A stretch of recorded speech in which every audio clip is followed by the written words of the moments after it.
안녕하세요. 정말 황당하게 파혼한 30대 초반의 여자입니다. 저 같은 케이스가 또 있을까 궁금해서 글을 올려봅니다. 저는 학교 선생님이고 아는 사람 통해서 남자를 소개받았습니다. 돼지고기 가공하는 공장의 아들이라고 했고 굉장히 성실하고 착하다는 말에 소개팅을 받았어요. 저는 아버지가 일찍 돌아가시고 엄마랑 여동생과 단둘이 살고 있었는데 아무래도 외롭고 허전하다 보니 가정을 잘 이루고 싶었고 그러기 위해서는 돈보다는 남자의 마음 씀씀이가 더 중요했습니다. 제가 학교 선생님이라 금전적으로 안정적이기도 했고요. 그 남자를 만나러 호텔 레스토랑으로 갔는데 저를 보자마자 한눈에 반했다며 얼굴이 발그레해지더군요. 그러면서 자기 어필을 막 했습니다. 모 지역에서 돼지고기 가공하는 공장을 운영하는 집안의 아들이라며 작년 연매출이 40억이라고 하더군요. 친인척들이랑 하다 보니 손에 들어오는 순수익도 많다면서요. 본인은 회사원인데 머지않아 정리하고 아버지 회사로 들어갈 거라고 하더군요. 보니까 손에 차고 있는 시계도 상당히 고가였습니다. 차도 제네시스 G80이었고요. 그러면서 저를 놓치고 싶지 않다며 애프터 신청을 굉장히 적극적으로 하더군요. 저도 그 사람이 나쁘지 않았고 그래서 사귀게 되었습니다. 저는 사귀는 것과 동시에 저희 집 사정을 이야기했지요. 아버지가 일찍 돌아가셔서 홀 어머니만 계시다고 했는데 제 걱정과는 달리 저를 더 따스하게 안아주며 그러면 결혼하고 나서 장모님 옆에 더 가까이 살아야겠다. 내가 잘 챙겨드려야지. 라고 하더군요. 그 모습에 저는 너무나 마음이 놓였고 사귀는 내내 저를 공주받들 듯 챙겨주는 모습에 결혼을 하기로 결심했습니다. 그렇게 6개월쯤 사귀었을까? 저희 집에 먼저 찾아와 예비 신랑이 인사를 드렸고 예상대로 매우 깍듯한 모습에 엄마가 마음을 열고 결혼을 허락해 주셨습니다. 이제 저만 남자 쪽 집에 인사 가면 되었는데 남자가 그러더라고요. 사실 지금 부동산 문제로 사정이 있어서 잠깐 빌라에 살고 있어. 우리 아파트는 40평대 고급 아파트인데 잠깐 아는 사람한테 전세 주느라고 우리는 빌라에 살고 있거든. 내년에 거기 이사 갈 거야. 지금 집이 허름해도 놀라지 말아줘. 그 말에 조금 이상하다라는 생각을 했지만 사귀면서 여자 문제 한 번 일으킨 적 없고 거짓말도 하지 않은 수더분한 남자라 믿었습니다. 그렇게 남자의 차를 타고 인사를 드리러 갔습니다. 모 지역의 시내를 한참 지나 산비탈까지 오르고 꼬불꼬불 허름한 빌라로 조악한 동네에 다다랐어요. 3층짜리 벽돌조차 바래버린 빌라 앞에 세운 예비 신랑이 여기는 임시로 살고 있는 곳이라며 저를 계속 안심시키려 하더군요. 조금 불안은 했지만 들어갔습니다. 가니까 어머님만 계셨어요.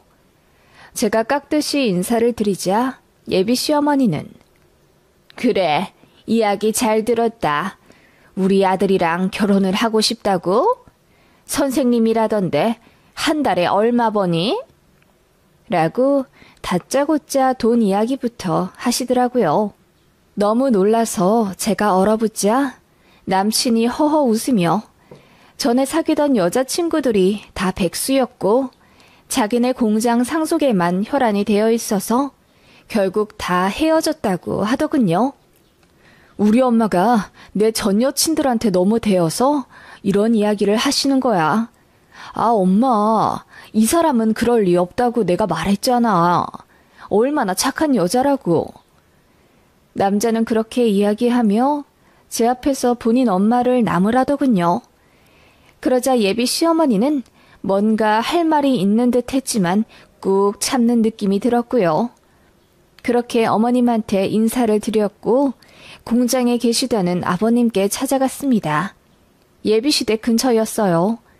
남친 차를 타고 가서 공장에 들어섰는데 너무 놀랐습니다. 공장 부지가 엄청 크더라고요. 돼지고기 가공하는 곳이라고 해서 작은 컨테이너 정도로 생각했는데 1000평은 좋게 되어 보이고 사무실도 따로 좋게 되어 있는 곳이었습니다. 예비신랑이 아빠 하고 부르자 공장 내부에서 한 중년이 나왔습니다. 그분은 저를 보자마자 환하게 웃으며 네가 우리 며느리 될 아이구나. 와주어서 고맙구나. 라고 맞아주셨죠. 그렇게 사무실에 들어갔고 예비 시부는 자연스럽게 저에게 커피를 타주겠다며 탕비실로 가시더라고요. 그리고 대표 자리 앞에 있는 소파에 앉으라며 안내해 주셨습니다. 제가 회사 운영하기 힘드시지 않냐고 하니 뭔가 당황스러운 듯 웃으시더라고요. 더는 말씀을 안 하셨고 예비 신랑도 자기 아빠가 말씀이 많이 없는 분이라며 저더러 이해하라고 하더군요.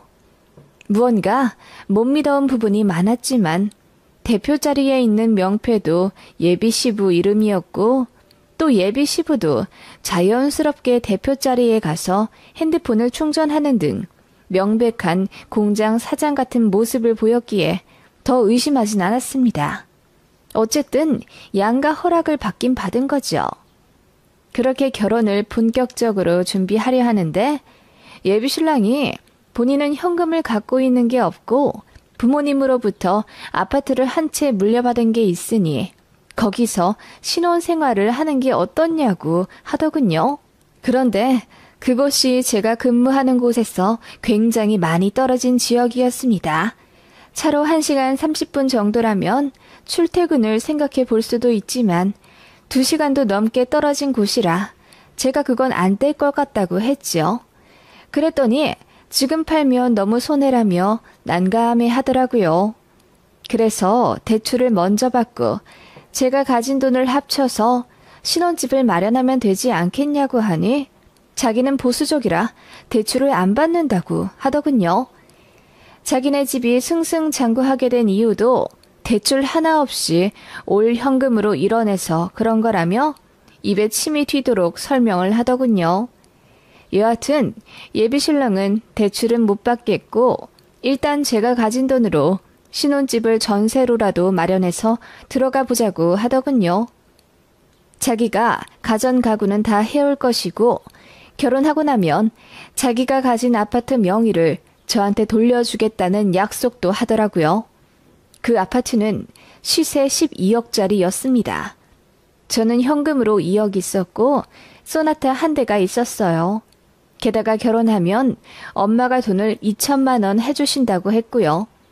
그런데 제 돈으로 전세 계약을 하면 굳이 엄마에게 그 돈을 받을 이유가 없어 보였습니다. 그래서 예비 신랑에게도 친정 지원을 없을 거라고 했더니 뭔가 아쉬워하는 느낌이었습니다. 그때부터 조금씩 뭔가 이 결혼에 대한 찝찝함이 들기 시작했던 것 같아요. 남자는 너무 괜찮고 저를 많이 사랑해주긴 하는데 금전적으로 뭐 하나 딱 부러지게 확실한 게 없으니 짜증도 났고요. 제 마음을 꿰뚫기라도 하듯 남자가 갑자기 저에게 차를 바꾸자고 하더군요.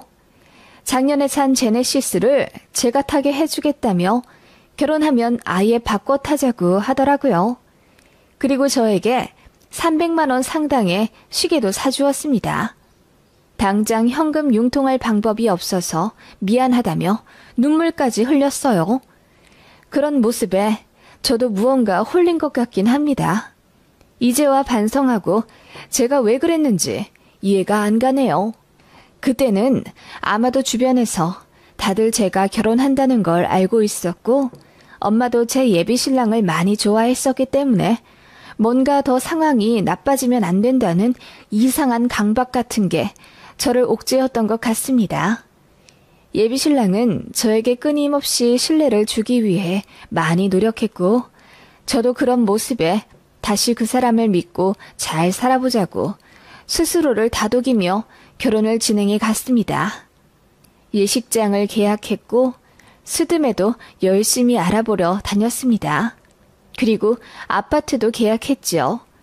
제 학교와 예비신랑 직장 가운데쯤으로 정해 제 돈으로 전세를 계약했습니다. 그쯤 제 생각은 어차피 저는 본가를 떠나 독립을 할 생각이었고, 만약 남자와 파혼을 하거나 이혼을 하게 돼도 제가 살 곳이라 생각했습니다. 물론 예비신랑은 제 생각에 대해 전혀 모르고 있었죠. 여튼 그렇게 신혼집이 일단 정해지고 나니 아내들의 가전가구가 고민이 되었습니다. 예비신랑이 알아서 다 들여놓겠다고 하더군요. 그런데 너무 어이없는 일이 벌어지게 되었습니다. 가전가구 보러 가자고 하니 이 핑계 저 핑계 대며 못 간다고 하더니 어느 날 저에게 통보식으로 우리 엄마가 가전가구 다 해주신대. 자기는 신경 쓸 거 없어. 라고 하더군요. 그게 무슨 말이야. 우리가 살 집인데 가전가구는 우리가 고민해서 골라야지. 침대는 어떤 사이즈로 살 거고 TV는 무슨 사이즈로 살 건지 상의도 안 했잖아. 그런 게 무슨 의미가 있어. 어차피 우리 둘이 같이 있으면 뭐든 안 좋겠어? 예비신랑은 희한한 궤변을 드러놓으며 시어머니가 되실 자기 어머니가 너무나 기뻐하며 벌써 가전가구 계약을 하러 신나게 다닌다고 하더라고요. 어이가 없었습니다. 그러자 남자가 저보고 표정이 왜 그러냐며 설마 요즘 여자들처럼 시댁에 이유 없이 반감 가지는 된장녀냐고 하더군요. 제가 무슨 말을 그렇게 하냐고 하니 자기가 더 삐지더라고요. 저는 아무리 생각해도 이건 아니다.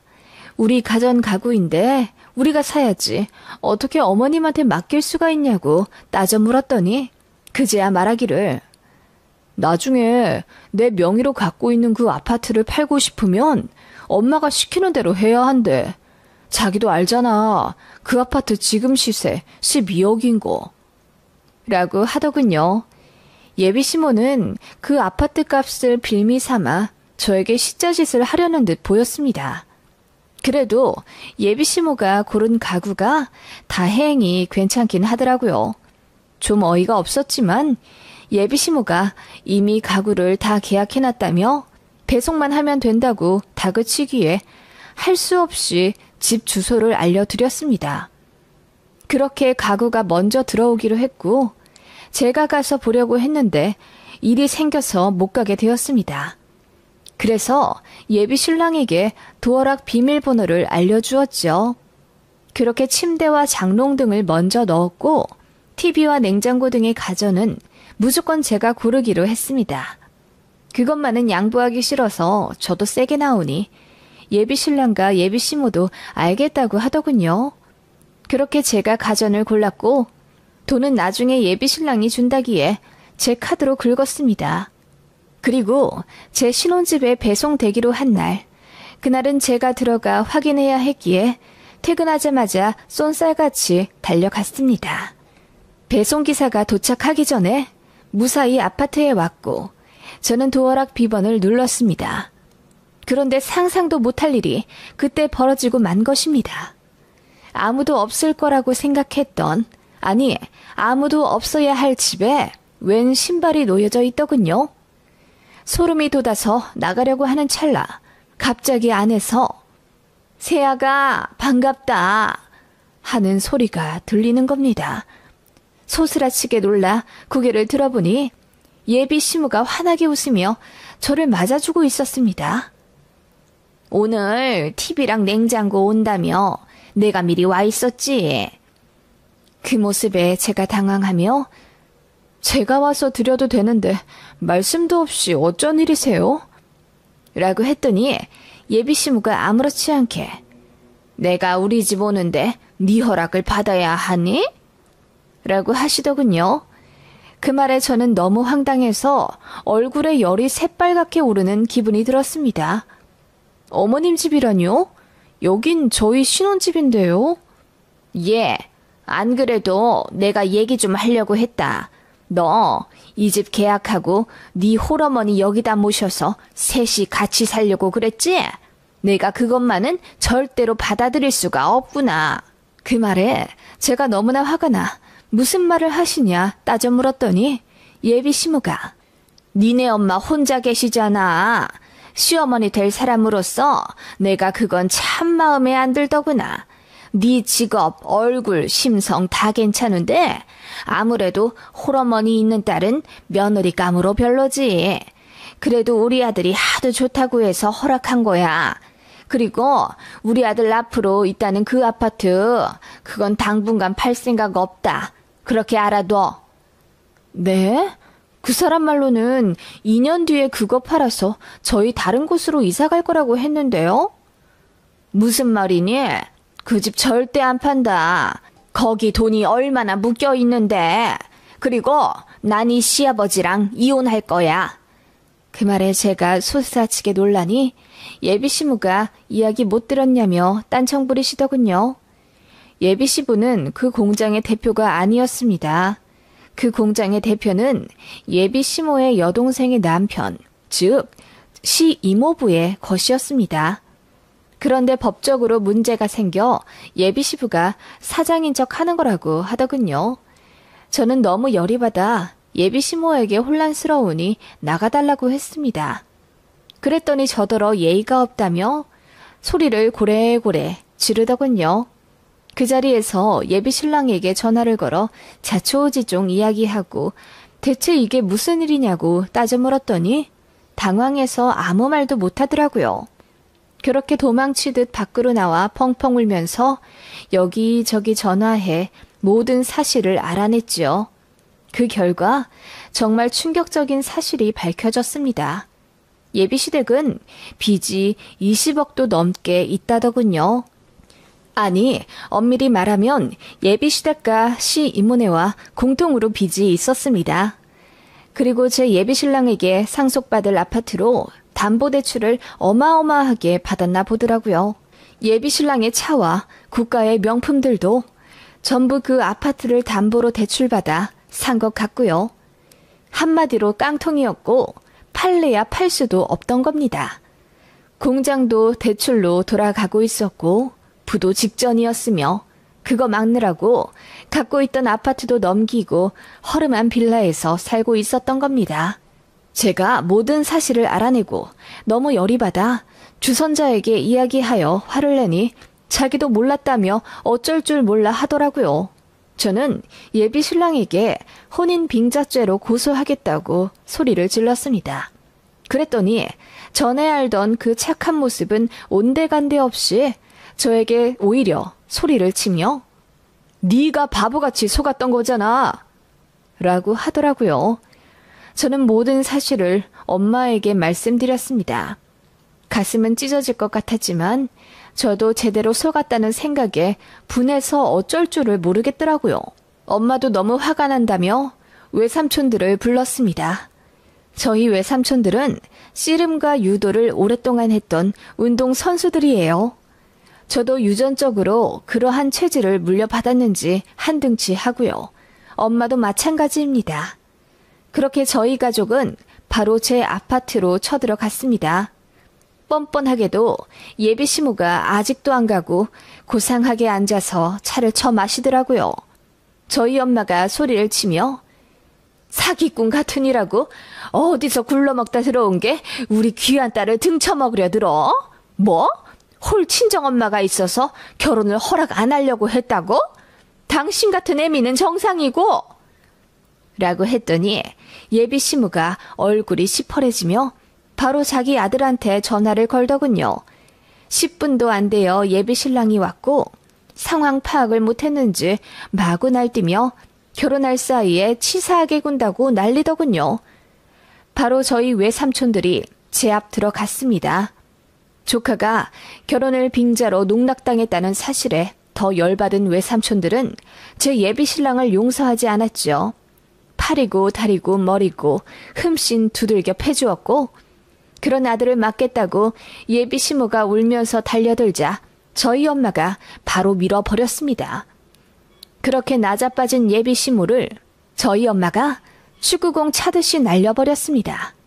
그야말로 난장판이었죠.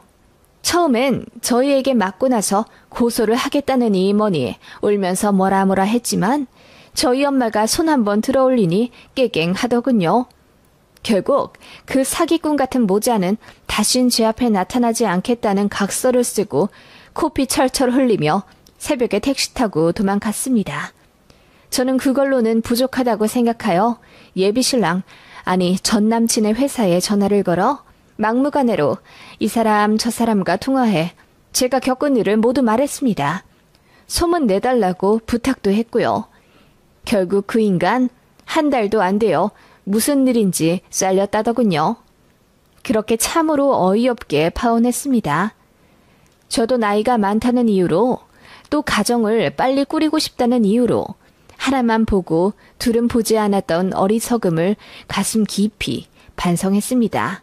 믿고 싶은 것만 믿었던 제 불찰이라고 생각합니다.